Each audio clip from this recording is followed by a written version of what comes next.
Daar word vertel dat Thomas Edison vir jare lank gewerk het om die gloeilamp te ontwerp.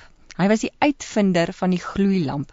Toe hy nou uiteindelik hierdie ontwikkeling klaargemaak het, moes hy nou 'n gloeilamp aan mekaar sit. En dit het hom letterlik 'n paar dae geneem om hierdie gloeilamp ook aan mekaar te sit. En dit was natuurlik 'n baie groter gloeilamp as dit wat ons vandag aangewoond is, want dit was mos nou 'n heel eerste gloeilamp gewees. En toe was dit nou 'n groot affære, toe hy nou hierdie eerste gloeilamp moes koppel. En wat hy te doen is, hy vra toe 'n klein seentjie om hierdie groot gedoente, hierdie groot gloeilamp, te dra op met die trappies na die plek toe, waar die gloeilamp gekoppel sou word. Ja, en julle het reg geraai, wat gebeur toe hier by die laaste trappie? Laat val hierdie klein seentjie toe die gloeilamp, wat jare gevat het om te ontwikkel en toe nou nog 'n hele paar dae gevat het om aan mekaar te sit ook, en hierdie gloeilamp spat in 1000 stukkies. En dit was 'n baie hartseer storie gewees. En die volgende dag toe besluit Thomas Edison, maar hy gaan nou aan, hulle gaan nou weer 'n gloeilamp aan mekaar sit, en dit vat toe weer 'n dag of wat, om 'n gloeilamp aan mekaar te sit, en wat doen Thomas Edison toe? Hy vra toe weer hierdie einste klein seentjie, wat die eerste keer die gloeilamp laat val het, om weer die gloeilamp met die einste trappies op te dra, sodat dit gekoppel kan word. En voetjie vir voetjie het hy dit gedoen, en hy het dit hierdie keer toe nou reg gedoen.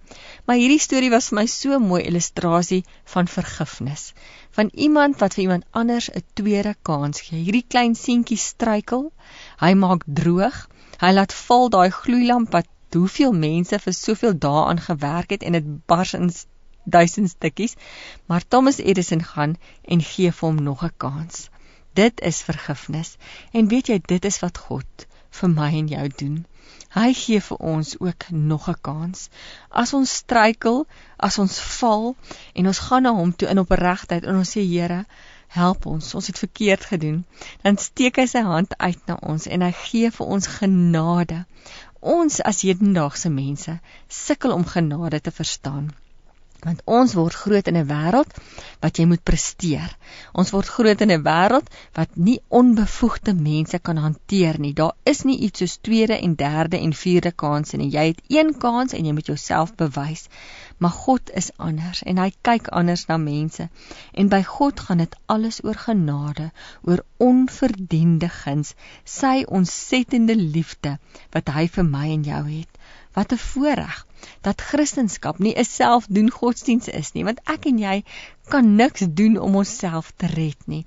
Ou Jakobus sê dit so mooi, hy sê, al kom jy die hele wet na, en jy struikel in een opsig, is dit so goed jy die hele wet nie nagekom nie. So ek en jy kan onsself nie red nie. Ons probeer so hard om reg te leef, maar dan gebeur daar iets, en ons val terug, of ons kap terug met 'n lelike woord, of ons wandel net nie in God se wil nie. Ons kies teen God. Dit is vir ons baie moeilik. Maar die wonderlike is, as ons God vra om ons te help, dan kom sy Heilige Gees, en soos 'n lokomotief 'n trein trek om op die spoor te bly, so trek sy Heilige Gees, God self, ons om op sy spoor te bly, om in Jesus se voetspore te wandel, om in sy wil te bly leef, en gee hy vir ons nog 'n kans. Dit is genade. Weet jy, evangelie in Grieks beteken goeie nuus. En dit is wat die evangelies is. Dit bring vir ons goeie nuus. Want Jesus het aan die kruis uitgeroep, dit is volbring. Dit beteken die hele prys is betaal, die volle prys is betaal. Ek en jy kan niks daarby voeg nie. En wanneer ons iets van genade snap, dan kan ons nie anders as om 'n lewe van dankbaarheid te lei nie. Dan gaan ons, en met ons dade van dankbaarheid wandel ons in God se wil. En daar's 'n groot verskil, né? Want met my dade sê ek nou dankie. Dis nie dat ek met my dade myself wil red nie, want ek kan dit nie doen nie. Ek kan nie volmaak leef nie. Maar met my dade sê ek net dankie dat ek reeds gered is. En daar's 'n groot verskil. Ag, dit is sommer net wonderlik om in God se rykdom van sy genade te kan leef. Leef vandag daaruit. Hy gee vir jou nog 'n kans. In Efesiërs 2 staan daar: Julle is inderdaad uit genade gered deur die geloof. Hierdie redding kom nie uit julleself nie. Dit is 'n gawe van God. Dit kom nie deur julle eie verdienste nie en daarom het niemand enige rede om op homself trots te wees nie.